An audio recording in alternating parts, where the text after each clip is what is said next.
pernah ancam hukum mati koruptor bansos corona. Bagaimana nasib Mensos?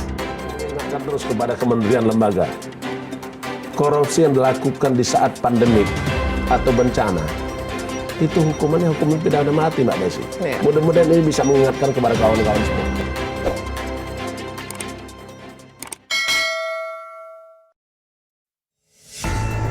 Ketua Komisi Pemberantasan Korupsi atau KPK Firly Bahuri pernah meminta pelaku korupsi anggaran penanganan pandemi virus corona atau COVID-19 dituntut dengan hukuman mati. Hal ini disampaikan Firly pada Juli lalu. Ia mengklaim telah mengingatkan bahwa tindak pidana korupsi di masa bencana atau pandemi dapat diancam dengan hukuman mati. Lembaga anti rasuah sendiri diketahui baru saja mengungkap korupsi program bansos corona yang turut melibatkan Menteri Sosial Juliari P. Batubara. Ini tidak main-main, ini saya minta betul. Nanti kalau ada yang tertangkap, saya minta diancam hukuman mati, bahkan dieksekusi hukuman mati. Kang Firly kepada CNN Indonesia di Gedung Transmedia Jakarta Rabu 29 Juli lalu. Ancaman hukuman mati bagi pelaku korupsi diatur dalam pasal 2 ayat 2 Undang-Undang Tipikor.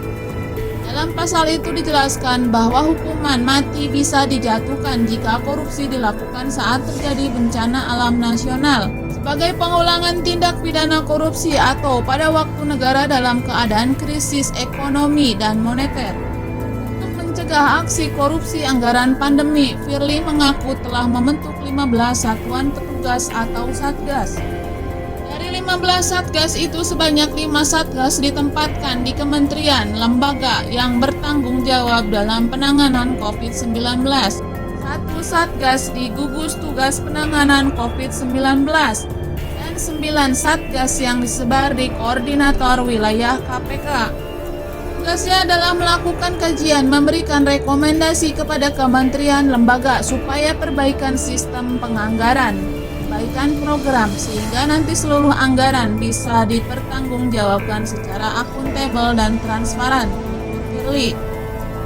Sebelumnya KPK menetapkan Mensos Juliari P. Batubara sebagai tersangka korupsi program bantuan sosial penanganan virus corona atau COVID-19. Selain itu, 4 orang lainnya juga turut ditetapkan sebagai tersangka.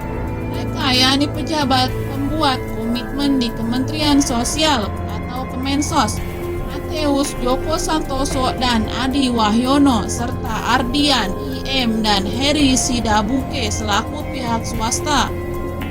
Dalam kasus ini, Juliari diduga menerima uang senilai total 17 miliar dari 2 pelaksanaan paket bantuan sosial atau bansos berupa sembako untuk penanganan COVID-19.